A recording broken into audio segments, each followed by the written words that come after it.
news na itong SMNI is a TV and radio network na very prominent in the last few years, lalo sumikat sobra. And now in the headline news, dahil sa may threat by some congressmen, they want to investigate daw SMNI. Hindi kasi tayo lawyer, kaya hindi ko maintindihan yung mga ibang language ng mga congressmen. May tinatawag na about franchise daw, about the news. Ang nabasa ko kagabi, binasa ko mga news, na there's a TV program sa SMNI. One of the TV hosts minention daw the Speaker of the House of Representatives daw had supposedly spent 1.8 billion pesos in travel expenses na he said he got from a Senate source. So some congressmen na allies of the Speaker started threatening to investigate the TV station, and marami na ibang news. So let us welcome for opening statement. Umpisahan muna natin yung non-lawyer. Tapos yung lawyer will be the one to be opening statement. Mr. Jigs Magpantay, National President ng Citizens Crime Watch. Anong view nyo about this issue? Welcome ho ulit. Thank you very much, Ka Wilson. Magandang umaga po sa inyong lahat. At alam niyo po itong issue na ito, it concerns all members of the media, lalo na po yung mga nandito ngayon. Kung tayo po sa media ay nagtatanong lamang sa mga opisyalis ng ating pamahalaan kung saan napupunta po yung pera, at kung tayo ay nagtatanong, papatawag agad yung network o kaya tayo mismo ay papatawag, abay ano ng klaseng gobyerno to kung ganyan po ang sitwasyon. But anyway, ito naman ay pag-uusapan natin ngayon at kami po sa Citizens Crime Watch, we are supporting all members of the media, yung ating pong mga kasamahan sa media na tayo naman ay nagtatrabaho lamang. Ginagawa po natin yung ating trabaho bilang tayo ay nasa port state. So yun lamang po at maya-maya pag-usapan po natin. Thank you. Thank you very much, Mr. Jigs Magpantay, for your opening statement.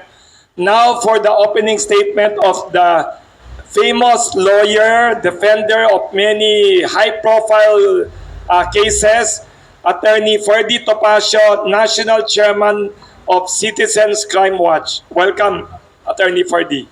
Thank you, Boss Wilson, and thank you to all of you. Full disclosure lang, although alam nyo naman, aside from being the National Chairman of the Citizens Crime Watch, ako din po ay abogado ni Pastor Apollo Kibuloy. So, yes, alam naman yan, alam naman ng lahat yan.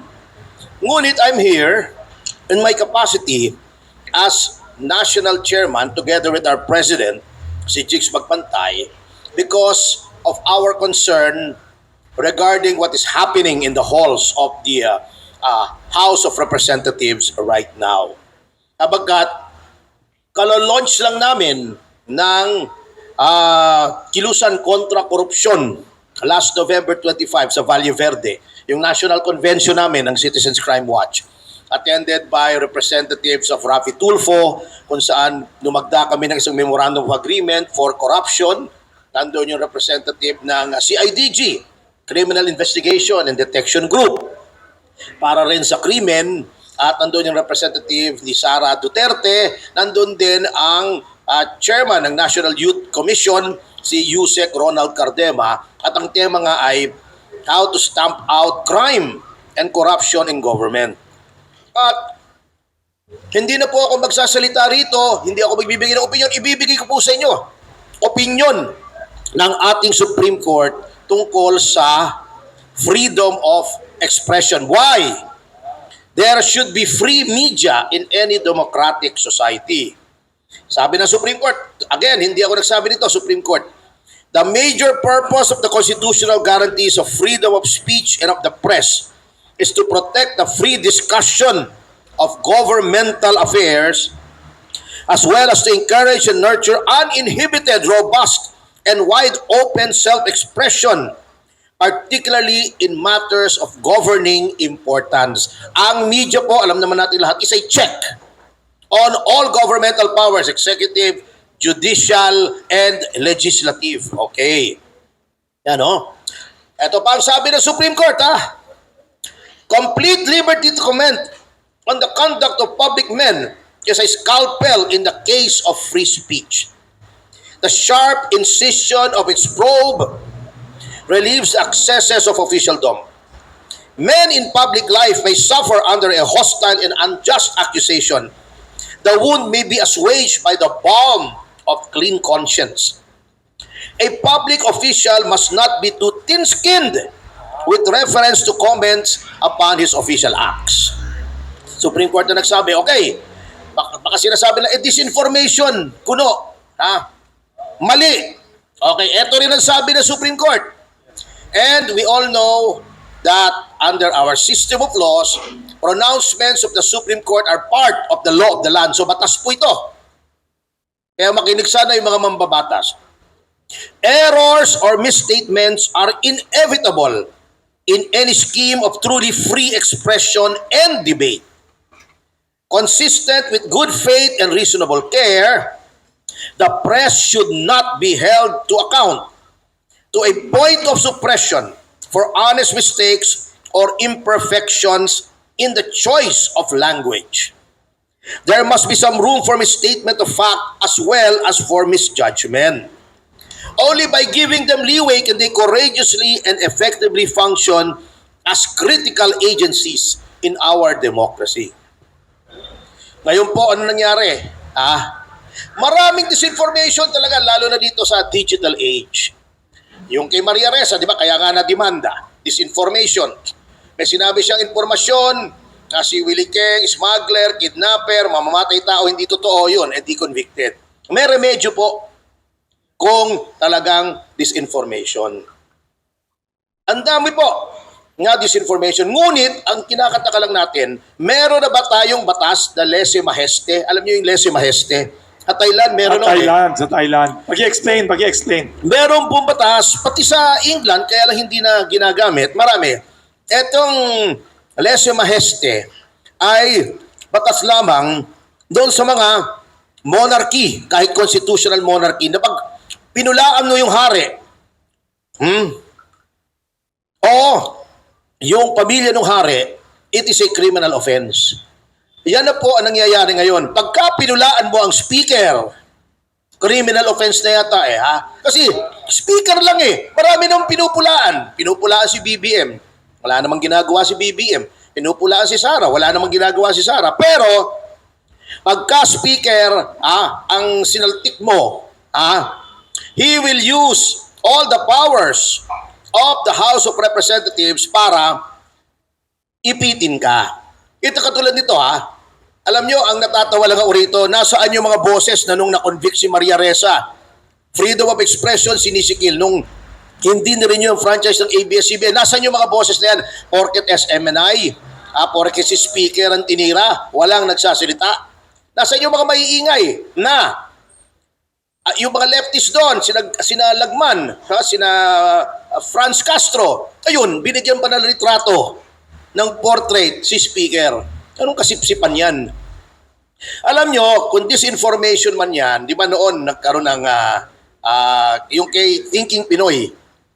Pero hindi po Committee on Franchise, pananakot po yan nakakansilahin mo yung prangkisa.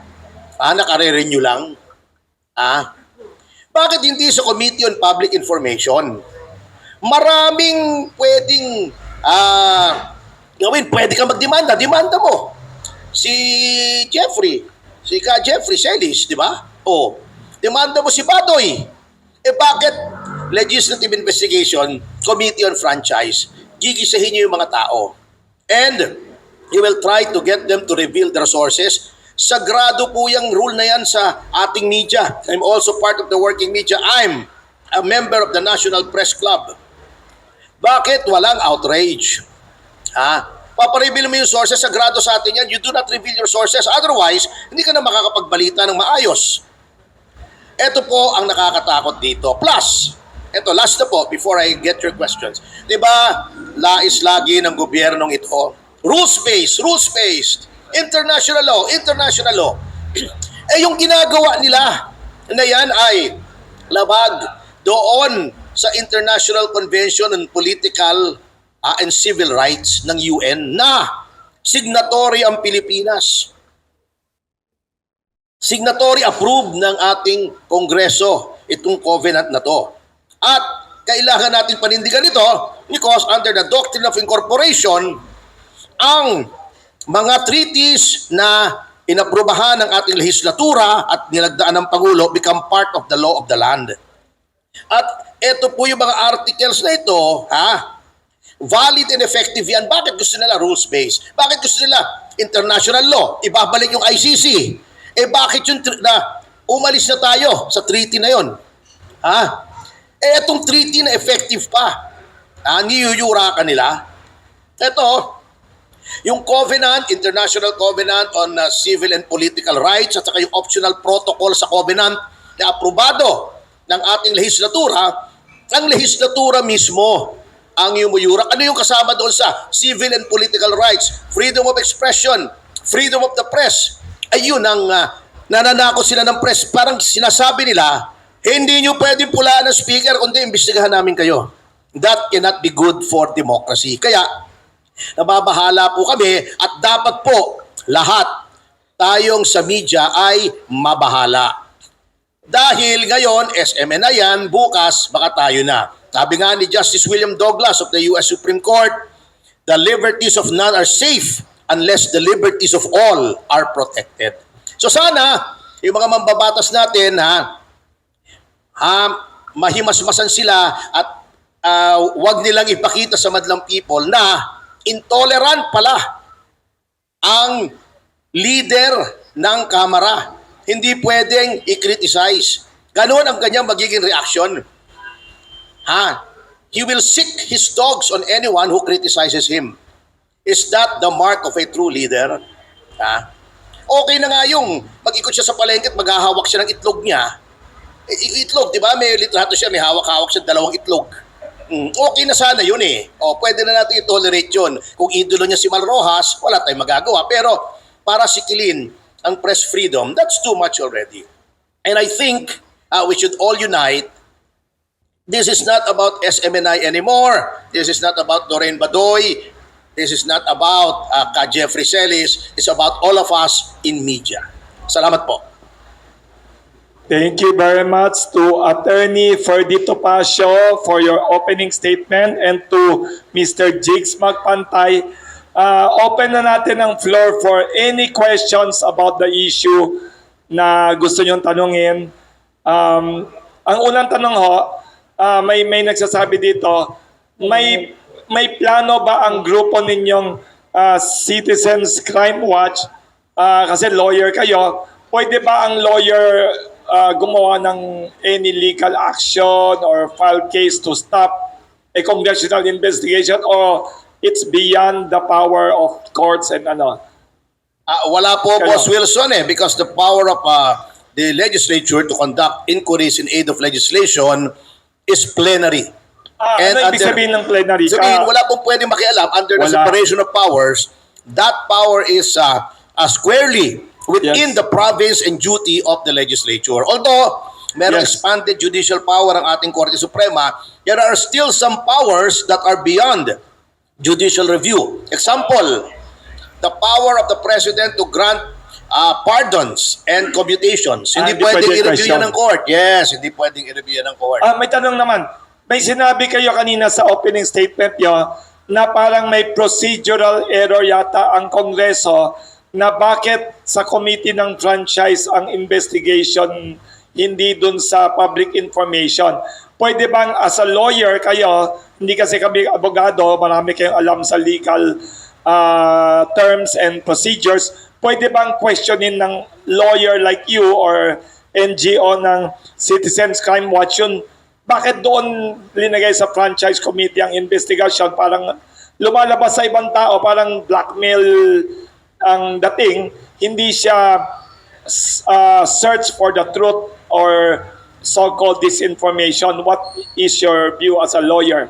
Mayroon bang paraan? Hindi po kasi discretion yan ng noong kung saang committee i-refer. Kahit na mali ang Walang paglagay tama sa actually, committee. in fairness, at Yes. hindi ko na sinasabing mali, procedural error. Walang tama, walang mali dyan discretion nila. Ngunit, Yes. nakikita naman natin kung bakit sa Committee on Franchise, hindi sa Committee on Public Information. Pananakot yan, that is ang tawag dyan gunboat pananakot. diplomacy. That is a non-so-subtle warning to SMNI na pagka hindi kayo tumigil mag-criticize ang speaker, ay kakansilahin ang prangkisa ninyo. Yun. Ano pa bang ibig sabihin nun? Ngayon, ang only safeguard there, Boss Wilson, Yes. a robust na opposition. Kaso nyo, kinoo-op Yes. na yung opposition doon, yung usual noisy minority, sumisip-sip na sa speaker. Yung wala mga na. leftists, nagbibigay pa ng painting nga, di ba? Oo. So yung opposition sa Kongreso, Wala, nawala pinopost na nila yung ibang partido. Gusto nila, isang partido na lang yun nasa lower house. Yun ang problema. Pag naging monolithic yung isang chamber, ay wala nang pipiyok dyan. Kasi gusto nila lagi, resolution 1414, 1414 ano yung kasi- 14-14? Sorry. di ba yung sense ng Senate na inaano nila? Yung they called out President Duterte for criticizing Congress. So hindi na pala pwede mag-criticize kahit sino. Kahit former president na naging bahagi rin ng Kongreso. Hindi na pwede. Magre-resolution. Gusto nila unanimous pa. Mahilig sa unanimous 14-14 pa multiples of 7. Marcos lucky number yon, di ba? Yung 7. Kaya 21 September 21, di ba? 7 times 3 is 21. Ito 14-14 7 times 2 14, 7 times 2 14, 14-14. So may superstition pa So ito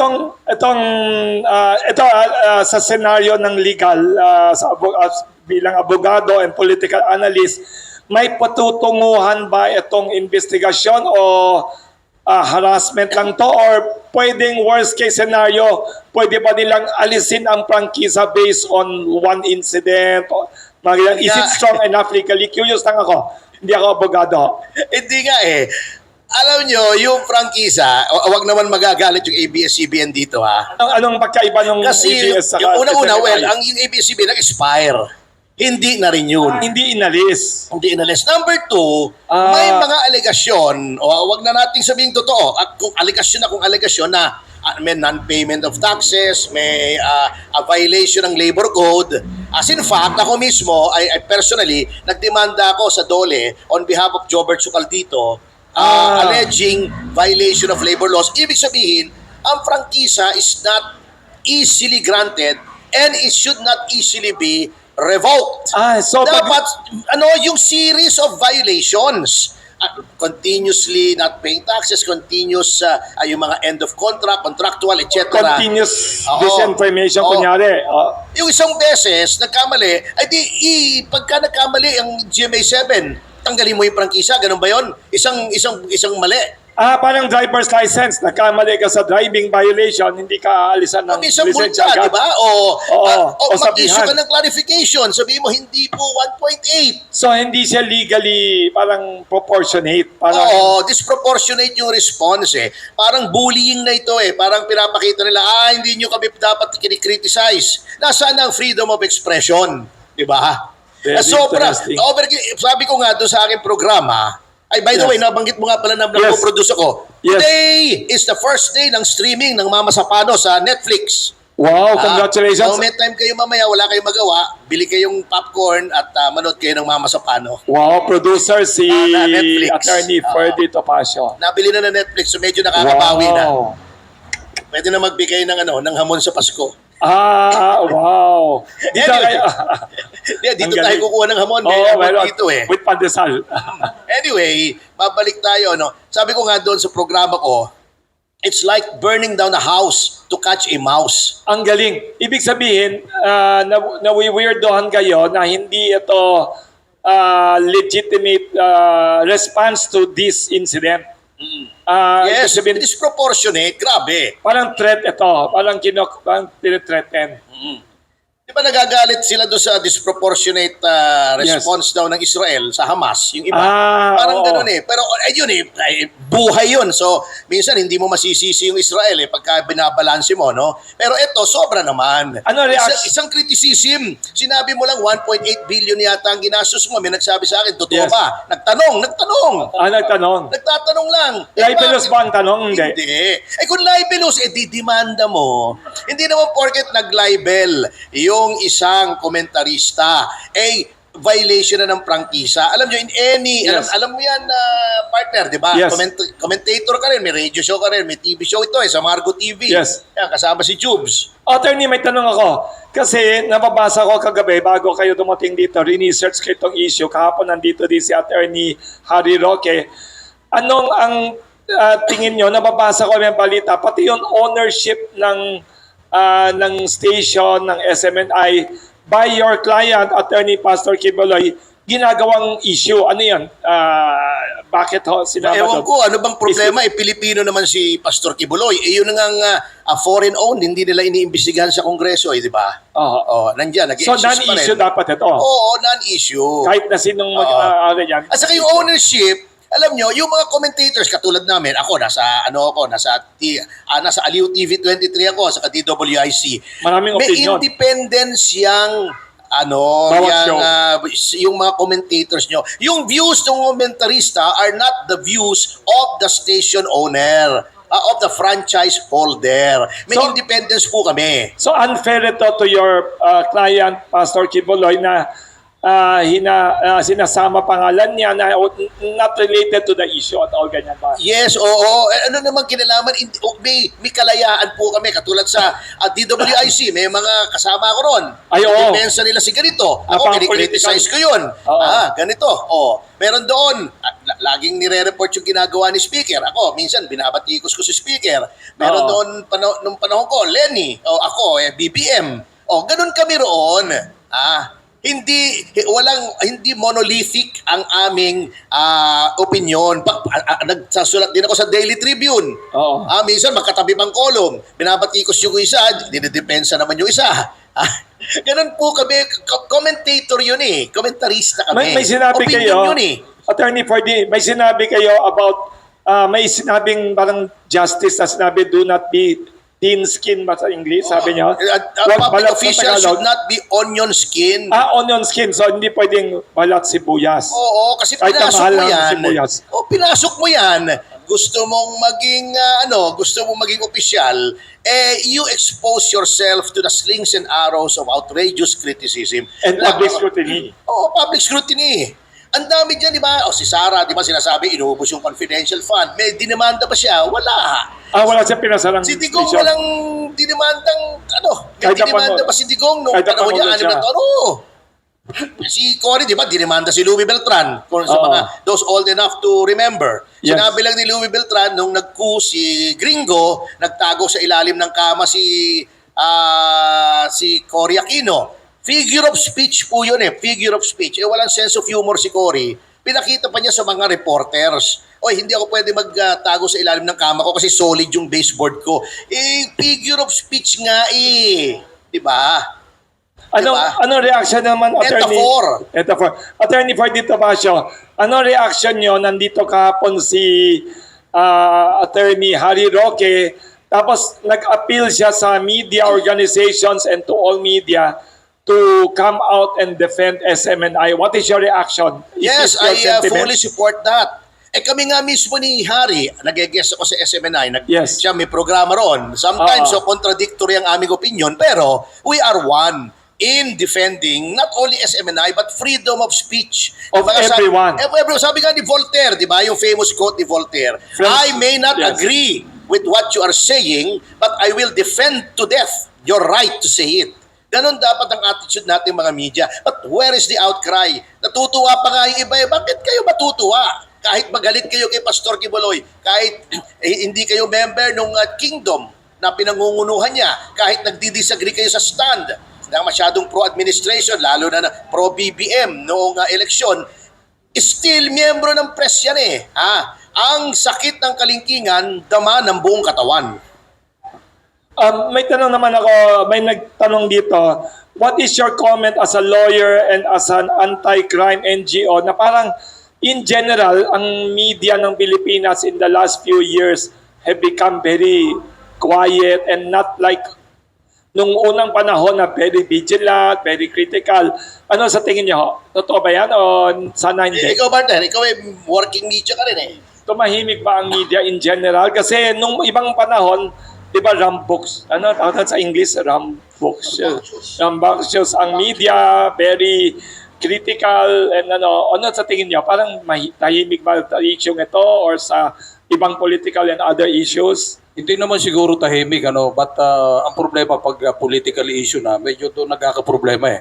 Oo. But yung tungkol sa mga criminal cases, hindi naman nananahimik ang media. In fact, nag-uusap-usap nga kami, yung kaso po ni Catherine Camilon. Oo. Ang pinakasusi po talaga doon na pwedeng ma-resolve agad yung kaso, yung driver po ni Major De Castro, yung Jeffrey Magpantay, sabi ko nga, hindi ko alam kung kamag-anak kita ko o hindi, but kung nakikinig ka ngayon, sumurrender ka sa akin at sisiguraduhin ko na hindi ka maano at si Senator Tulfo nagbibigay ng 500,000 pesos doon sa makakapagturo kung nasaan po si Jeffrey. At kung nasaan man ito, dapat sumurrender na para matulungan na po itong issue na to, yung pagkawala po ni Catherine. Ang media, hindi po humihinto actually. But dito po sa issue na ito, dito sa SMNI, ang ini-scrutinize po nila kung ginamit ba ng istasyon ang kanilang pasilidad sa pag-disseminate ng mga maling impormasyon. Yung po ang inaalam nila But ginamit ba? Yung isang komentarista, halimbawa, pag nag-broadcast naman yan, meron pong disclaimer Di ba, nadidinig natin, the views and opinion expressed therein. Pati mga dyaryo. Mga ibang even dyaryo, sa dyaryo. opinion column sa dulo. Ngayon, These are the personal opinion of the writer, not of the institution Okay. or the newspaper. Ang inaano po nila dito is yung alleged violation ng istasyon sa Section 4 ng Republic Act 11422 na nagsasabi na yung grantee shall conform to the ethics of honest enterprise and not use stations or facilities for the dissemination of deliberately false information or willful misrepresentation to the detriment of the public interest. Ngayon, hindi natin mo question yung poder ng Kongreso pagdating dito sa ganitong investigasyon. Kanino pa natin itatanong? Ginisa po doon si Jeffrey Celis kahapon at kaya. Doon, kahapon, nagsimula yung kanilang hearing at ang sabi naman ni Jeffrey, ako na may nagtatanong lamang, di ba? Siya ay nagtatanong lamang kung totoo na may 1.8 billion na nagastos sa travel expenses si Speaker Romualdez. Meron siyang natanggap na impormasyon at meron din nag-inform na galing sa loob ng House. Kung mali yun, di ina-accept niya mali at siya na may nagtatanong lamang. Pero yung po aksyon ng Kongreso, hinggil po dito sa ginagawa nilang investigasyon, ay parang pagsisikil din ito sa media. Hindi dapat po gano'n na sasakalin natin ang media. Kung tayo, hindi naman siguro imbestigahan kung ginamit o nagamit, no? But sabi nga ni Atty. Perdi, yung opinion ng komentarista, hindi naman nangangahulugan, opinion na rin yun ng istasyon. Di ba? Hindi Iba nagtatanong lamang. Tayo mga mamamayan, even we are members of the media, pero tayo ay parte ng mamamayan. Maliban na tayo ay magtanong sa mga nasa gobyerno natin kung saan napupunta yung malalaking halaga na ginagastos nila sa mga pagbibiyahe, normal lang na tanungin natin. Sinabi po ng Secretary General ng House na ang nagastos talaga ng House sa kanila pong travel expenditure nasa 3.35.3 million pesos. Yun ang sinabi. At ayon kay Speaker Romualdez, ang nagastos daw ay nasa 4.3 million. Ito naman, nagtatanong tayo kung saan nila dinadala. Lalo na aproban na po yung 2024 budget. Hindi natin alam kung magkano ang naandun pagdating sa mga confidential fund. But sigurado po, zero budget ang Office of the Vice President. Pero yung mga travel expenses na ito, tayo naman sa media, nagtatanong lamang tayo at dapat ang ginawa po ni Speaker Romualdez, sinulatan niya yung istasyon o kaya si Mr. Celis na mali yung sinasabi na gumastos ako ng 1.8 billion. Di sagutin mo, but para pa ipatawag mo sa isang inquiry o isang investigasyon sa House at kukwestiyon mo na yung prangkisa ng istasyon, mukhang mali na yata ito, di ba? Ay, may tanong dito mga nag-text may nanonood sa atin sa Facebook Live saka sa Zoom, na ito ba ay inisyatibo ni Speaker Romualdez or sip-sip ang mga congressional, mga congressmen na gusto pakita sa Speaker na defender sila ni Speaker? Ano sa teorya ninyo? Ano theory nyo? May ganyan ba? Maaring may sip-sip, pero the Speaker as the leader Can of stop. the legislature, of the House of Representatives can say, pwede ba wag nyo nang ituluyan kasi Kalokohan. that will put the lower house in a bad light, katulad na nangyayari. At Yes. yung sinasabi ni Mr. Magpantay, masama bang magtanong? Talagang hindi masama sapagkat sa Article 6, Section 20 ng ating saligang batas, etong nasasaad, Yes. the records and books of accounts of Congress shall be preserved and shall be open to the public in accordance with law, and such books shall be audited by the Commission on Audit, which shall publish annually an itemized list of amounts paid to and expenses for each member. So, ang Constitution mismo nagsasabing dapat transparent ang gastusin ng Kongreso, not just the lower house, meaning Congress, the Senate, and the House of Representatives. Kung may nagtanong, di ilabas nila, di ba, meron naman silang spokesman, meron naman silang Secretary General. Hindi po 1.8, ito po nakapublish, ito yung gastusin ng Office of the Speaker, ito lang po yung budget. Mali po kayo, pwede ba? Mag-erratum kayo. Kaya nga may erratum sa ating industriya, correction. di ba? Sorry, nagkamali kami, hindi pala 1.8, 1.7 lang. Mga ganon, di ba? Oh. Ay, may tanong. Ano ang status ng libel law sa Pilipinas ngayon? Kasi may guest kami dito noon dumaan, di ko alam kung si Senator Lauren Legarda o somebody, na gusto daw nila i-decriminalize ang libel law. What is the status of the libel law in the Philippines? Is it one legitimate way for the complainant to address yung 1.8 billion controversy imbes na congressional O pwede kung if the Speaker feels na na libel siya? libel siya, di ba? Libel is a public and malicious imputation of a vice or defect. Buhay ba ang libel law sa Pilipinas? Buhay! Kung ikaw ay talagang naniniwala kang ikaw ay na-offend, ikaw ay na-damage, ikaw ay nasaktan, Oo. pakita mo naman Legal yung leadership record yan. mo, wag mo namang gamitin yung iyong lower house as a bully pulpit, as a blunt instrument. Yes. Mag-resort ka sa courts kung saan patas ang lahat. Dito ayaw mong alisin sa bakuran mo Gusto mo ito sa teritoryo mo So, hindi- that says a lot about your leadership So style. hindi patas pag ganyan. Ang mangyayari ito, hindi patas kasi iba ang korte, iba ang kongreso. Oo. Oo, yes. Kita nyo naman, hawak niya yung yung lower Oo. house Pag gusto niyang tanggalin sa pwesto, tinatanggal niya, expel niya, di ba? Pinocontempt nila yung isang gobernador, di ba? Kinontempt nila, etc., etc. So, Naging juggernaut hindi tama, hindi maganda po. Kita nyo ang, baka hindi nila nakikita o nakikita nila, nagbubulag-bulagan sila. What does it say about the administration pinsan mo nga yung presidente bago ini-stranglehold mo yung legislature, nawala yung check and balance. What does that say about your leadership style, and what does that say about what will happen to the country kung ikaw ay gusto mo maging presidente at naging presidente ka? So ayaw mo makikriticize ka. Gusto mo hawak mo ang legislatura, wala nang check and balance, wala nang separation of powers. That's what it says about you. Ay, may tanong tayo dito. Pakilala niyo sarili niyo ulit para for the benefit of Attorney Ferdy and Mr. Magpantay. Ay, tama pala sabi ni Attorney Ferdy kanina, dapat pantay. Magpantay. Hindi pantay pag sa legislature lang ang laban. Sige, tanong ninyo. Yung microphone, Clarissa. Oo. Hindi naka-ready kasi, sorry. Kanina po, sinasabi po niyo,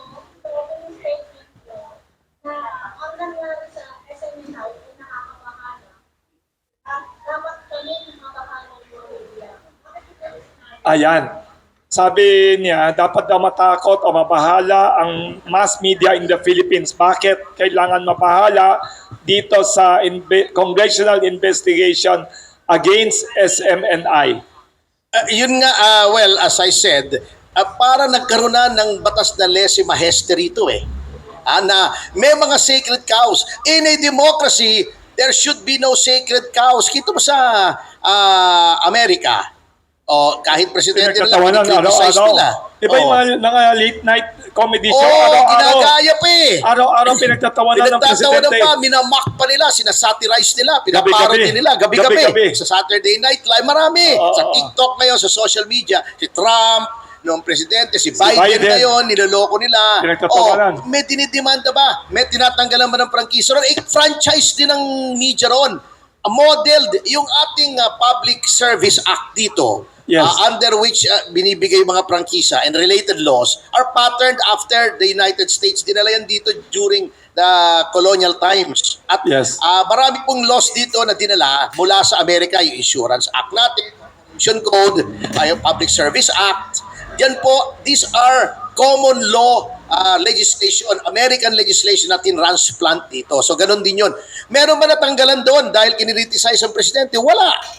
O ang speaker, o ang Senate President, o ang Vice President, o sinong senador, gobernador, wala. Kasi pwede ka magdemanda roon. Doon, walang criminal libel, but you can sue for damages. Dito, may criminal libel. You can sue for libel. O, di ba? O, may remedyo lagi if you feel slighted. Okay, follow Sir, up. isang question pa. From the Citizen Crime Watch, sa inyo pong dalawa, ano po yung reaction nyo, masasabi nyo, na ngayong Marcos administration, sunod-sunod na po yung mga patayan, may mga pulis na mamaril, merong pinapatay sa bus, merong mga nawawala. Ano pong masasabi ng Citizen Crime Watch? Kasi Citizen Crime Watch kayo. How do you assess criminality now? Well, ito po talagang mga patayan na ito, medyo lately, mukhang nakikita natin parang lumalaki yung bilang. That's why dito, importante po kasi yung participation, yung partnership ng PNP at other law enforcement agencies, saka po yung NGOs, po yung sa atin. At nakakalungkot po dahil hindi lang ang nai-involve hindi lang po mga ordinaryong mamamayan, kundi mayroon din po mga nai-involve na mga members ng PNP at iba pang law enforcement agency. Siguro magsama-sama po tayo, yung ating members ng local media, ng ating media, yung PNP at yung ibang NGOs. Kinakailangan po magsama-sama po tayo, magkaisa tayo na ikundin na po natin itong ganitong mga nangyayari sa ating pong kapaligiran. Ngayon pong panahon, nakakapagtaka ko po, nakakapagtaka kung bakit nagkakaroon po ng mga ganitong mga insidente at tila hindi yata nabibigyan ng solusyon ng ating pong mga pulis. Ngayong araw nito, baka may bago na tayong uupong chief PNP pagkat December 3 ay magre-retiro na po yung kasalukuyang nakaupo. Yun ba ang marites nyo na may bago ng pangalan? Hindi po natin alam kung i-extend yung nakaupo o kaya may papalitan kasi magre-retire na po sa December 3. So, posibleng i-extend, posibleng Pwede, palitan. dapat ngayong araw na ito mayroon ng issue, Ngayong araw? Ngayong araw. It's either i-extend po nila yung term ng nakaupo or maglalagay po sila ng bago. Hindi po natin alam kung anong gagawin po ng ating Malacanang, ni Pangulong Marcos kung meron siyang ipapalit ng bago. Pero dito po sa side ng PNP, nakakalungkot po pagkat ito nga kay Catherine Camilon, involved na naman police. Hindi naman pwede natin sabihin na isolated cases lamang pagkat pag lagi na gano'n ang nangyayari, hindi na ito isolated case. So, kinakailangan paigtingin po ng ating liderato ng PNP, ipakita nila na talagang mabagsik yung kanilang liderato laban po dito sa mga tiwaling mga members ng PNP. at yung ating laban sa krimen, kinakailangan mas lalo pa po natin palakasin. Mukhang may lumalambot yata ng konti, ano? Ewan ko lang. Pero ang sinasabi nila, yung droga, bumabalik na naman. Naalis ba para bumalik? O talagang bumabalik ba? O ano ba talaga ang sitwasyon? Hindi natin masyado nadidinig yung dating kampanya ng ating gobyerno laban po dito sa droga. So, yung mga ganun po, napapansin po yan. At sana, sa pamagitan po natin, sa pamagitan po ng local media, kalampagin po natin ang ating administrasyon. At i-ano po natin, palakasin po natin ang ating porsa para malabanan po ang mga nangyayaring ganito sa ating pong bansa sa ilalim po ng kasalukuyang administrasyon. Thank you. May tanong pa sa likod. If I may just add, Yes. ang problema kasi po ay nagkakaroon ng wrong signals yung ibang ginagawa ng gobyerno. Okay. Example, yung tungkol sa communist insurgency. Bukod na sinabi na ang dami na nagsasabi na ay yan mismo tinuro si Raul Manuel who was sitting right here a few months ago, di ba?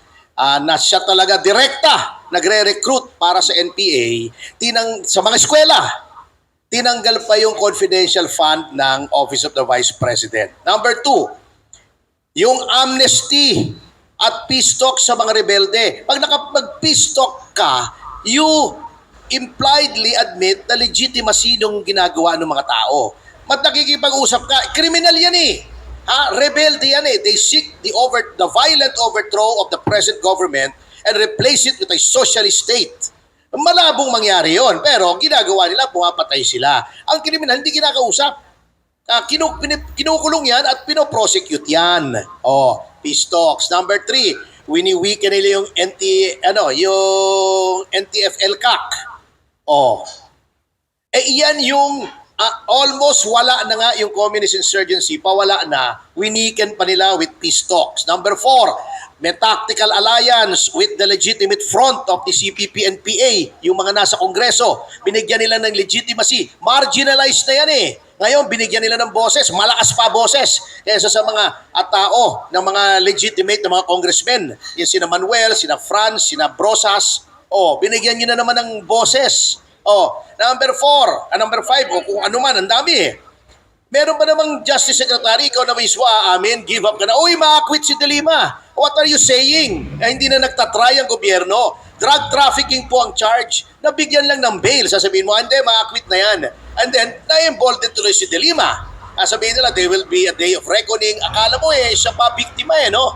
Kaya nga sabi ko, hinahamon ko si De Lima, day of reckoning. Demanda mo si Aguirre, demanda mo si Menardo Guevara. Demanda mo muna ako, tignan natin kung lulusot ka muna. Kasi ako yung nagdemanda sa kanya sa DOJ. Para i-justify ko kung bakit ka namin na-demanda. Kukunin ulit natin yung mga witnesses na hindi nag-recant. Harap ulit natin sa publiko para makita nila kung anong justification kung bakit ka na-demanda, bakit ka nakulong, at yung pagkakulong mo ay upheld by the highest court of the land. Didemanda mo yung Korte Suprema.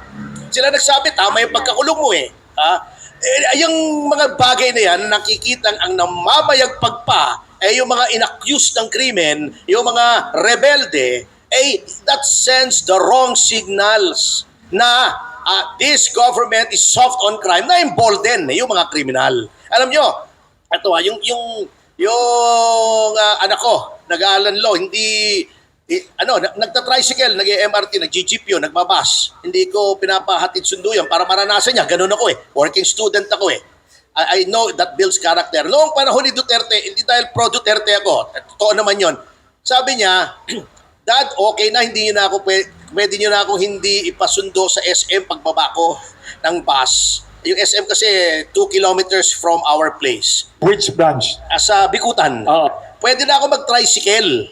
Kasi dati nakakatakot yung tricycle, nung panahon ni Aquino, yung mga tricycle ang courier ng Shabu. Sasabihin lang nung pusher sa tricycle, etong 100 piso, 200 piso, ito yung pakete, ito yung address, deliver mo. Natigil yon. Kasi yung leader noon, napatay, nanlaban Pero, Nawala yun. Yung sekretarya ko noon, Sir, alas 6, Sir, uwi na ako. Hindi ako pwede mag-overtime. Bakit, Sir? Nakakatakot sa amin. Maglalakad ako roon. Nagkakapag-overtime na. Wala nang gulong. Ngayon, ayaw na namang mag-tricycle nung anak ko. Ayaw na namang mag-overtime nung sekretarya. Kasi natatakot na naman. Yun po ang klima. Eh sila sinasabi nila, kay ganito, kay ganon, bakit daw igagaya kay Duterte? Eh paano hindi gagaya? Eh nagwo-worsen. Hindi naman sila nag-jeep, hindi naman sila nagbabas. Wala naman sila sa field. Sila may driver, may security. May bulletproof. O tayo mga pangkaraniwang mamamayan ang nasasabak dyan. Pag nagre-reklamo tayo, magagalit sila, patatawag mo sa Kongreso. Anong klaseng administrasyon to? Alam nyo, ako, final word na lang to, I feel so passionately about this kasi yung mga nagsasabi diyang loyalista daw sila, kami po, hindi namin iniwanan ng mga Marcos, I'm not ashamed to say, kasi if only for the fact na naniniwala kami na illegitimate yung ouster ni Pangulong Marcos Sr., ni Cory Aquino, extra-constitutional yun. Hindi dapat nangyari yung people power. Hindi po kami umalis dyan. We were hoping that someday soon, yung buwisit na buwisit kaming narrative ng mga dilawan, na diktador si FM, ganito, ganon, etc. ay mabibilay. Sabi namin someday, all lies will vanish. Nagkaroon na ng pagkakataon ma-redeem yung Marcos name. Nitong anak niya. Anak, no less. How many people have been given that opportunity? Very, very few. Si Pinoy, si GMA, presidente ang ama, naging presidente yung anak.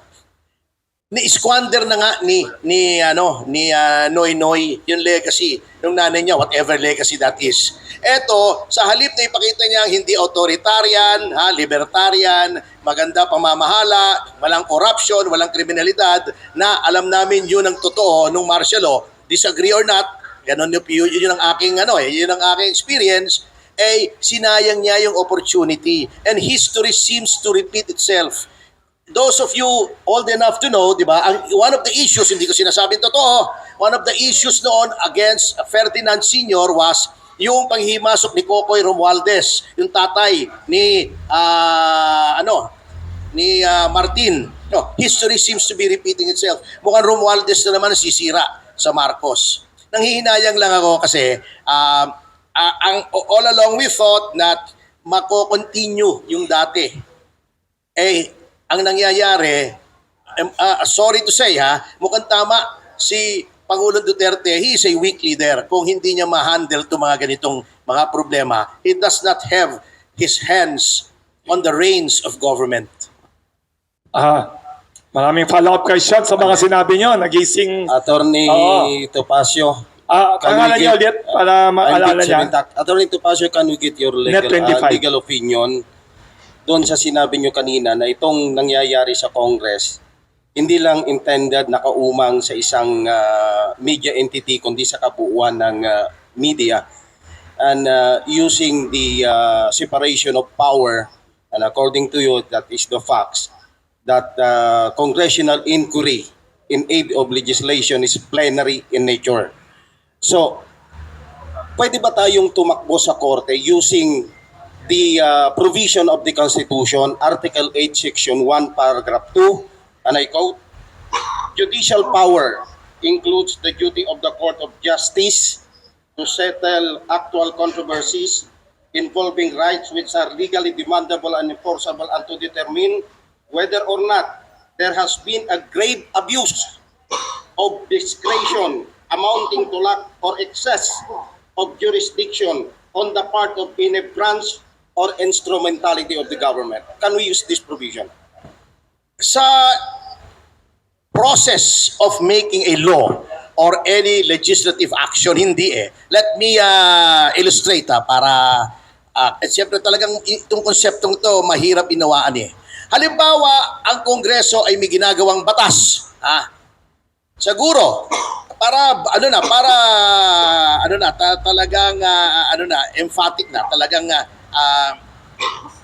obvious na unconstitutional. Lahat ng bansot katulad ko na 5'2" pababa ay ikukulong Obviously, unconstitutional. Kapag yan ay nasa Kongreso pa at pinagtatalunan pa nila, pinagdedebatihan pa nila, you cannot go to court. At sabihin, uy, court, pigilin niyo yung Kongreso, magpapasa ng batas Kahit na mali. na lahat ng bansot katulad ko ikukulong daw ng 1 taon. Obviously, unconstitutional yan, di ba? Pag pumunta ka sa court, sasabihin ng court, ano gagawin namin dyan? Ikarapatan nila magpasa ng batas. Kahit na mali, walang Kahit na mali. makapigil. Oo, magbotohan sila. I-transmit nila sa Pangulo. Hindi natin mapipigilan yan. But once that is signed into law, yan, pwede ka na pumunta sa Congress. So yung ginagawa nila within their own territory, kumbaga, Within their own time. within their own house, Oo. ay hindi natin pwedeng pigilan yan. Pero pag may epekto na sa ibang tao, ay case in point, very recent, yung case of Ong versus Senate Blue Ribbon Committee. Na lumabas a month ago yata sa Korte Suprema, di ba? Ito yung Farmally, yung pinakulong. Oo. Yung abogado ni Ong, balita ko, malakas daw ang sex appeal noon eh. Pupunta sa hukuman, sa kayo ba yun? Hindi. Balita lang naman. Sabi nung abogadong malakas ang sex appeal, mali ho yan, grave abuse yan, may naapektuhan ng third party. I-invalidate nyo yung pagkakulong. Anyway, napakawalan na, etc. Pero naglabas ang Supreme Court, sinabi niya, grave abuse yung ginawa ng Blue Ribbon Committee headed by Senator Gordon sa pagpapakulong dito kay Lincoln Ong mali. And we invalidate that order. Kahit moot and academic na, naglabas pa rin sila ng guidelines na hindi pwedeng gawin ito at ganon kahit Congress o kahit legislative inquiry. There has to be a limit and the rights of the resource persons have to be respected. Modesty aside, that is landmark legislation doon nilagay ng korte ang guidelines ng anong parameters ng pagpapakulong sa ng legislative sa isang resource person, and to enhance the doctrinal power of that decision, unanimous po yun. Walang dissenting opinion doon. By a unanimous court. And bank. So meaning to say, attorney, itong nangyayari ngayon sa Kongreso involving the legislative franchise review, makakatakbo lang yung aggrieved party pagka nagdesisyon sila which is adverse to the Yes, party. So yes. walang ibang legal recourse ang SMNI. Kung maliit, mabuti malaki ang SMNI. Kung maliit na dyaryo ka, maliit na radyo, baka magsara ka na pag ganyan. What do you think? Wala yun bang nga. other legal recourse ang... Wala. Hindi natin pwedeng pigilin. Even the rights to, yung right to counsel one, we bulong movement lang yun eh. Hindi pa naman pwedeng magkasalita ang counsel doon. Kaya nga sinasabi ko, directed yan against media in general, sinasampulan nila ang SMNI. Ito mangyayari sa inyo pagka kinriticize nyo si Speaker. So effectively, nagkakaroon ng lese majeste law. Hindi mo pwedeng i-criticize. May mga sacred cows, may hindi ka pwedeng punahin, kundi lagot yung prangkisa mo. Ganon ang message yan. Very clear. At bulag ka lang kung hindi mo nakikita yan. Very clear. Follow-up question ng ibang tao. Magandang umaga po. Taga-radio yan, tinan mo boses Mr. niya. Sex Appeal. Isa naman may boses. Yung boses naman niya may Pwede, sex appeal pwede po bang umapila? Yan, Michael Rogas po from Radyo Pilipinas. Kay yeah. Sir Jigs Magpantay. Sir Jigs, by December 3 ang pagre-retiro ng ating po kasalukuyang PNP chief. If you scale 1 to 10, 10 ang highest na score. yes. Paano mo bibigyan ng score itong si PNP chief Benjamin Lacorda? Kayong And for dalawa, how kayong many dalawa. months na saan Kayong yung dalawa. pagiging Kayong dalawa ang mag-rating. Pagkatapos siya si Attorney Pardy. If you scale 1 to 10, 10 ang highest. Yan, 1 to 10 rating. Bilang isang grupo po na Citizens Crime Watch. Yes, evaluation. Assessment. 1 to 10, siguro 8. Ilan po? 8. Mataas Kayo Eight. naman, Attorney Pardy. 1 to 10 rating. 7. 7. Why 7 and 8? Kay ano muna, kay Sir Jigs. Why 8? Bakit 8? Pero kanina sinasabi nyo, mataas, bumalik na naman yung mga operasyon, illegal drugs, blah, blah, blah, kung ano pa. And you still giving him as 8. Yes, bakit? Hindi lang naman po yung hindi naman natin pwedeng i-rate lang sila sa mga nangyayari pong krimen, mayroong iba din mayroong ding ibang bagay Ginagawa. na nakikita natin na okay naman yung ginagawa po ng PNP. At even yung pagdisiplina po sa mga kapulisan, meron din. Kaya lang siyempre may mga problema rin na hinaharap. But sa kabuuan, nakikita ko naman na sincere naman po yung ating Chief PNP at yung ating pong kapulisan sa kanila pong ginagawa as far as anti-criminality is concerned at iba pa mga bagay. Kaya nga lamang lately, yung nakikita natin ay bakit mukha yatang dumarami. Ano po ang lalo na tandaan po natin pag malapit na po ang Pasko, even yung mga petty crimes. Lumalaki po, tumataas po yung kriminalidad natin kung malapit na po ang Pasko. Pagkat alam naman natin, marami po naghihirap natin mga kababayan. At kung minsan yung po ang sinasabi nilang dahilan kung bakit sila ay nakakagawa ng kasalanan. At even yung kidnapping. Ako may kausap po ako doon sa aking tanggapan. Meron pong pumuntang isa. Siya ay isang negosyante. Yung kanyang anak, nakakalungkot po pagkat nag-iisang anak. Nakidnap po yun at ang hiningi po ay 100 million na ransom. Nakapagbigay na po siya ng 50 million pero still pinatay pa rin po yung kanyang anak. Grabe. Nakakalungkot at hindi na po siya nagpatuloy pa sa kanyang criminal complaint. Parang ipinasayos niya na lang yon. Pero ang nakakalungkot na-discover niya yung involved na nag-kidnap sa kanya pong anak, kumpare niya pa at isang uniformadong pulis. Pero ngayon wala na serbisyo. Mukhang nag-retire na.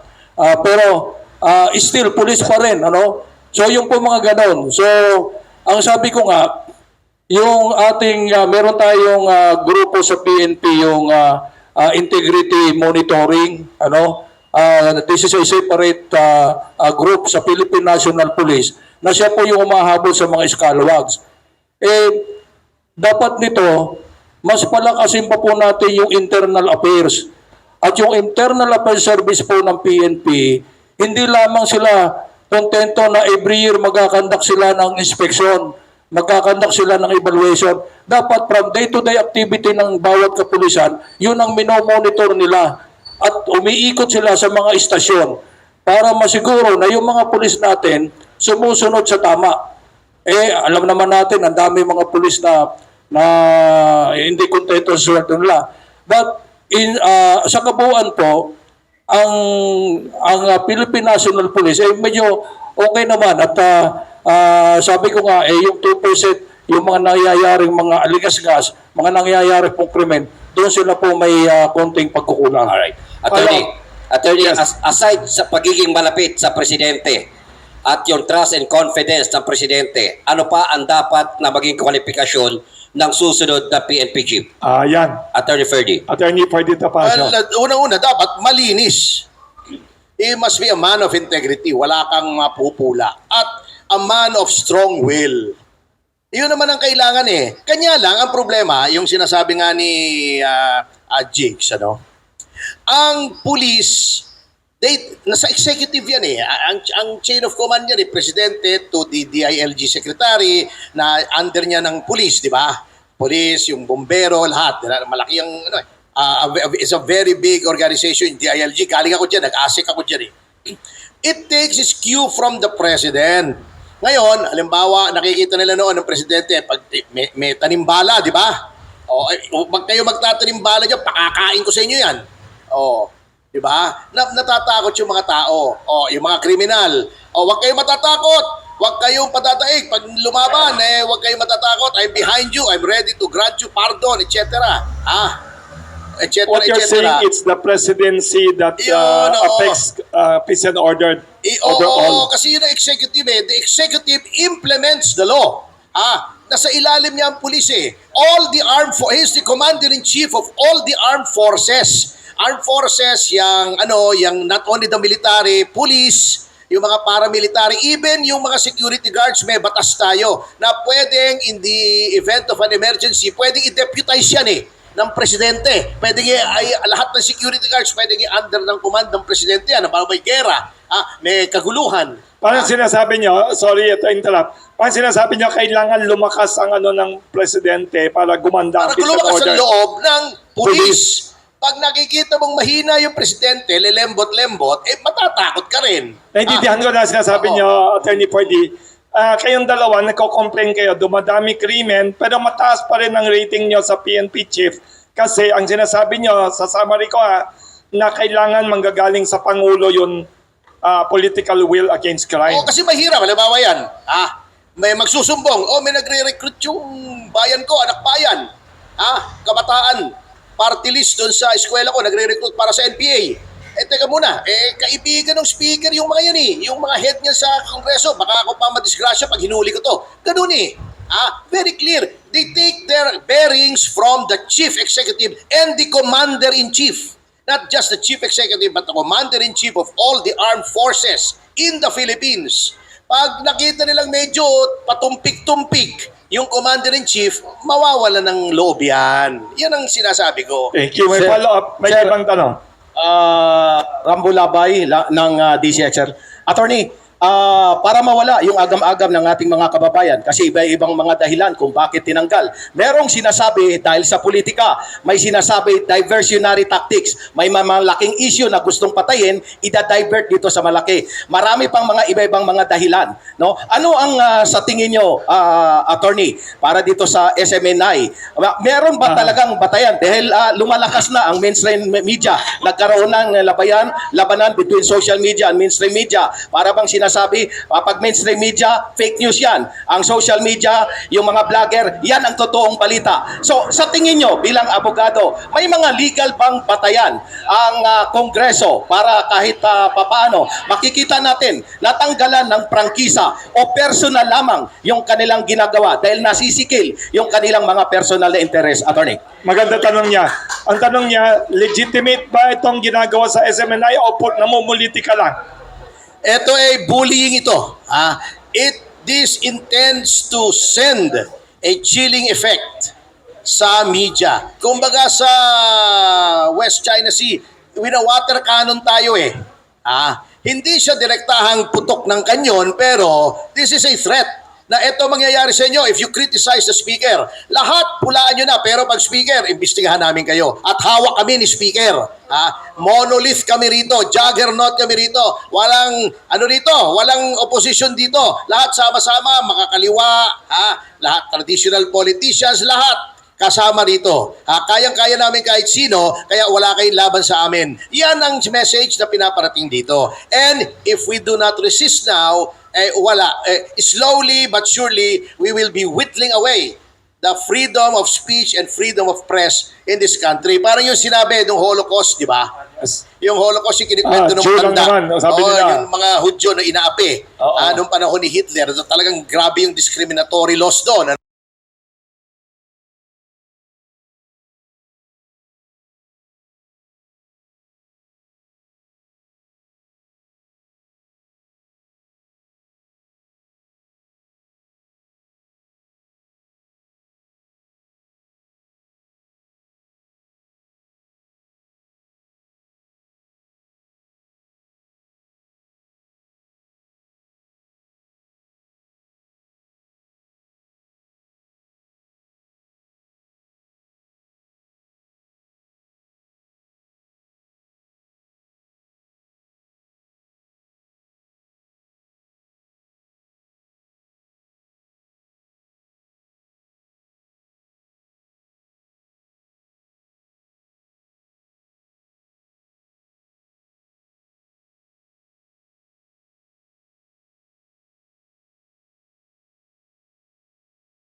nandito. That's why I'm Yes, honored yes. with the presence of Ka Eli at lahat ng mga nandito. May tanong dito, papasahin ko kasi marami nakikinig sa Facebook Live natin.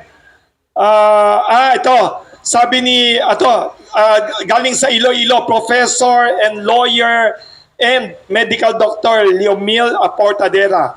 Ano siya, lawyer na yan, doktor pa ng medical doctor, professor sa Iloilo. Sabi niya, Attorney Ferdy Topacio and Mr. Magpantay, sabi niya, let them do so in persecuting SMNI. Sabi niya, SMNI will be given national coverage in the Pandesal Forum and in all media. Sabi niya, badge of honor to be persecuted daw. Anong comment niyo kay Attorney Leomil Aportadera? Kung kailangan niyo ng kakampi sa Iloilo, magaling na intellectual to, Attorney Leomil Aportadera, brilliant intellectual, medical doctor and lawyer. So Anong of comment course, niyo? sa Iloilo, one of my favorite places. Anong comment niyo? Malalambing kasi yung mga Ilongga eh. Yes. Marami akong kilalang Ilongga, si Claudine Barreto, si Myrtle Sarosa, mga malalambing. Ay, magagaling, oo. Anong comment niya sa sinabi niya na SMNI will be given prominence and national coverage due to this controversy, and this is a badge of honor for SMNI to Yun be... nga po ang aking, ako naman nagtataka, if some people never learn, di ba? Di ba sabi nila, the definition of insanity is doing the same thing over and over again and expecting different results. Nakita Yes. niyo na yung ganyang style ng panahon ni Noynoy. Lahat ng powers of government ginamit para ma-elect si Marojas. Unfortunately, unless at tingnan natin yung pagpapalit ng Smartmatic with Dominion, baka may Trojan horse dyan. Ako Iba medyo na. kinakabahan ako no?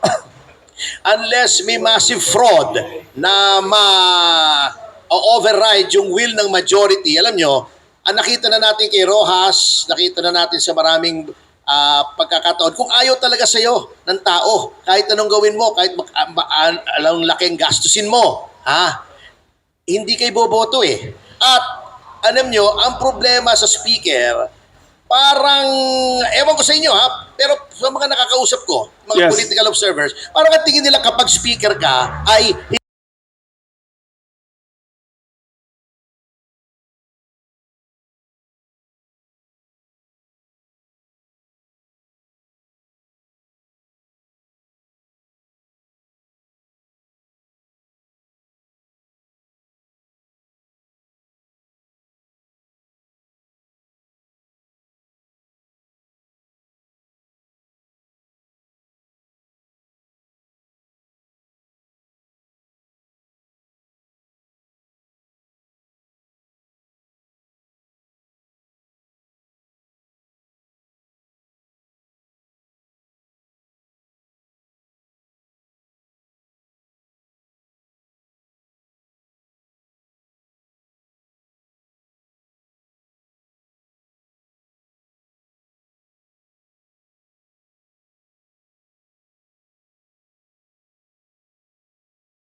think that it only takes the good men to do nothing so that evil will triumph. So, huwag nating pabayaang managumpay ang mga puwersa ng kadiliman. Maraming salamat po. Maraming salamat, Attorney Ferdy Topacio, National Chairman Citizens Crime Watch, for your very thought-provoking and mga intellectual and very precise and very enlightening analysis kanina and your answers to all our questions. And to Mr. Jigs Magpantay, National President ng Citizens Crime Watch. And especially thank you to our media friends who are here. May lunch tayo together with sila. I agree with our two speakers dito. It doesn't matter kung kaliwa, kanan, or gitna ka politically. We have to defend the press freedom in the Philippines. Freedom of expression. Dito sa Pandesal Forum, Attorney Ferdy Topacio, we welcome all sides to speak here, and we try to uphold freedom of expression dito. And we thank you, Attorney Ferdy Topacio and Mr. Magpantay, for courageously coming out to defend the media and journalists in general. We know naman ho sa Asia, maybe in the world, we are one of the freest mass media in Asia and the world. So thank you very much again to everyone. Let us defend press freedom in the Philippines. Thank you, Attorney Ferdy Topacio. Thank you, Mr. Jigs Magpantay. Mag-lunch tayo. Ay, we have a tradition here. We have to have a picture with our pandesal. Oo. Kaya may suggestion kami kay Speaker Martin